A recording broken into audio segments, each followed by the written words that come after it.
تمام کیفیات کو آپ پھر ان کی نمائندگی کرتے ہوئے آپ پھر ان کو کاغذ پر منتقل کرتے ہیں اور وہ عوام کے سامنے پیش کر دیتے ہیں اس کو. یہ میں تو اس پروسیس کو سمجھتا ہوں کہ یہ وہ پروسیس ہے جو آپ کو شاعری کی طرف. سر یہ بتائیے گا کہ جو روایتی عشق ہے جو آج کل ہمارے معاشرے میں رائج ہے، کیا آپ اس پر یقین رکھتے ہیں؟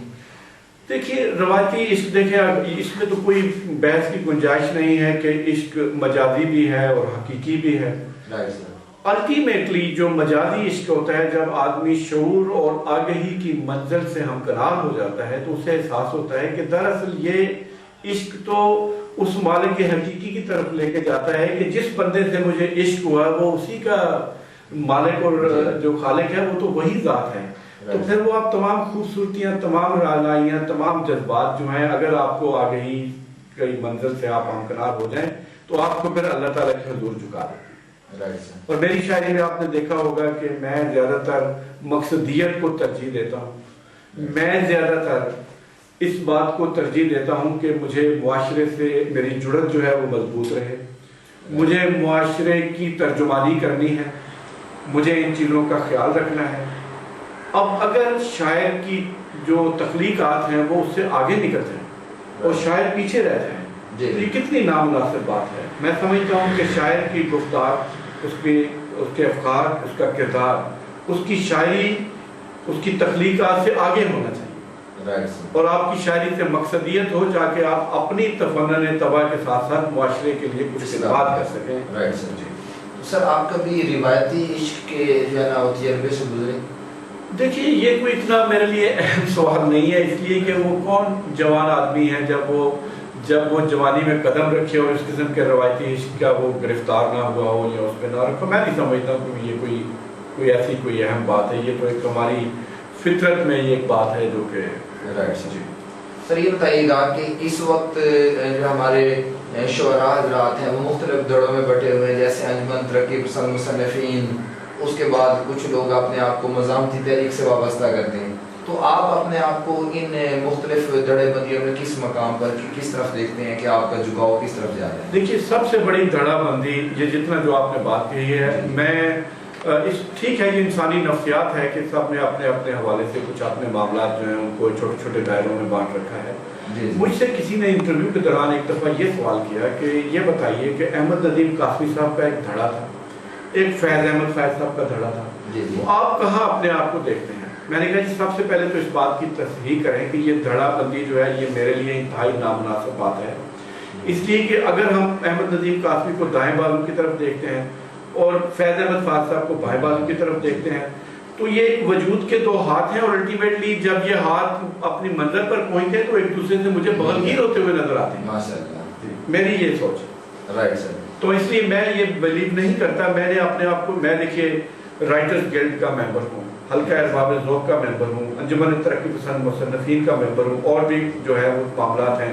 جتنی تنظیمیں ہیں یہاں ادبی مجھے بلاتی ہیں مشاعروں پہ، میں ان میں بڑے ذوق اور شوق سے شریک ہوتا ہوں. مجھے کبھی یہ اعتراض نہیں ہوا ہے کہ فلاں تنظیم میں مجھے جانا ہے، فلاں میں نہیں جانا. مجھے کبھی کسی میرے دوست نے بھی اصرار نہیں کیا کہ آپ وہاں نہ جائیے. سب کو میری اس طبیعت کا پتہ ہے کہ میں پوری کائنات سے محبت کرتا ہوں، پوری انسانیت سے محبت کرتا ہوں. تو یہ کیسے ممکن ہے کہ کائنات اور انسانیت کے جو سب سے معززین طبقہ جو جس کو میں شعراء کرام کہتا ہوں، میں ان میں کسی قسم کی پھوٹ رکھوں یا ان کے اندر کوئی میں تفریق کی دیوار بناؤں یا ان میں کوئی فاصلے بناؤں، مجھے حق نہیں پہنچتا کہ میں ایسا کروں.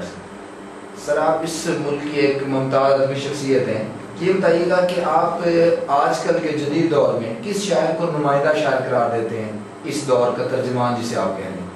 یہ میرے لیے ذرا مشکل سوال ہو جائے گا، اس لیے کہ میں نے آج تک اس معاملے میں نے یہ دیکھا ہے کہ جو بھی شاعر کام کر رہے ہیں وہ اچھا کام کر رہے ہیں، محنت کر رہے ہیں، تبدو کر رہے ہیں، اور مجھے تمام شعراء کرام کی عزت جو ہے وہ میرے ملوز خاطر ہے، اور میں سب کو سمجھتا ہوں کہ اپنی بساط کے مطابق وہ بہترین کام کر رہے ہیں. Right sir.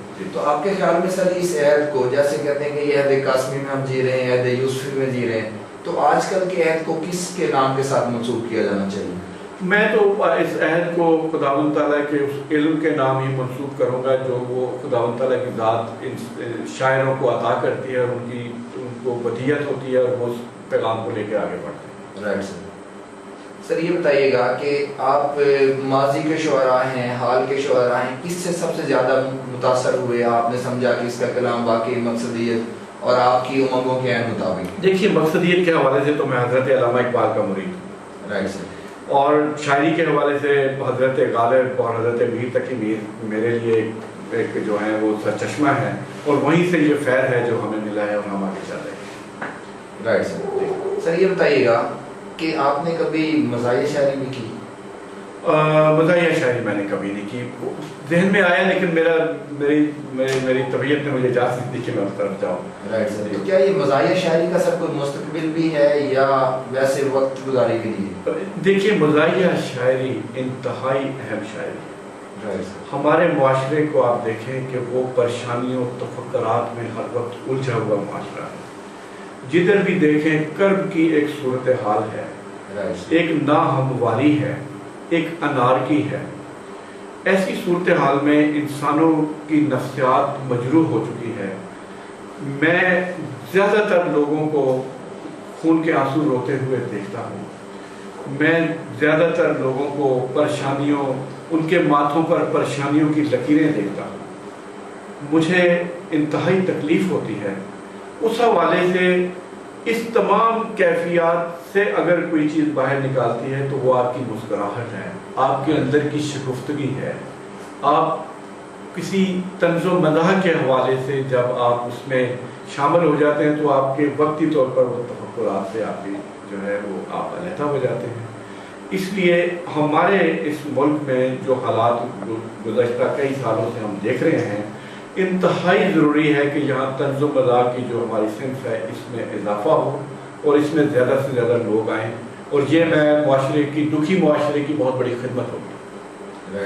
سر آپ فاؤنٹین ہاؤس کے متعدد مشاعروں میں کہیں صدارت، کہیں سیکرٹریشپ کرتے ہوئے پائے گئے، تو یہ بتائیے گا کہ فاؤنٹین ہاؤس سے آپ کا کوئی خاص تعلق ہے یا وہ آپ کو ویسے بلاتے ہیں؟ دیکھیے میں خدا نخواستہ پایا گیا تو میں ہوں، لیکن اس حوالے سے نہیں پایا گیا جس طرح میرے ذہن میں یہ لفظ آیا۔ فاؤنٹین ہاؤس سے میری ذہنی وابستگی گزشتہ 35 سال سے ہے، اور میرے والد اور ہم ان کے شروع کے ہی خیر خواہوں میں شامل ہیں، اور ہم ہر وقت دیکھیے آپ ذرا اس شخص کی طرف دیکھیں کہ ایسا شخص ہے کہ وہ اپنے والدین بھی اس کی حفاظت نہیں کر رہے، والدین بھی اس سے نالاں ہیں، وہ معاشرے میں جاتا ہے اور معاشرے کی انارکی کا شکار ہوتا ہے، لوگ اس سے بڑا برا برتاؤ کرتے ہیں۔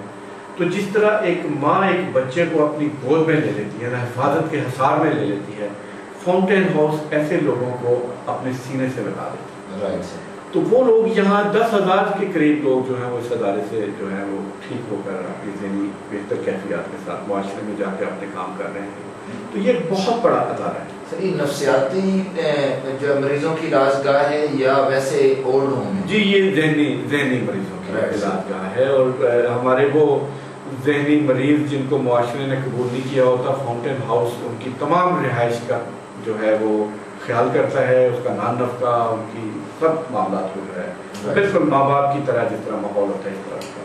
سر آپ اس کے باقاعدہ ممبر ہیں؟ جی میں اس کا باقاعدہ ممبر ہوں، اور ان کے جتنے بھی ایونٹس ہوتے ہیں ان میں ان کی آرگنائزنگ کمیٹی کا چیئرمین ہوں۔ Right sir,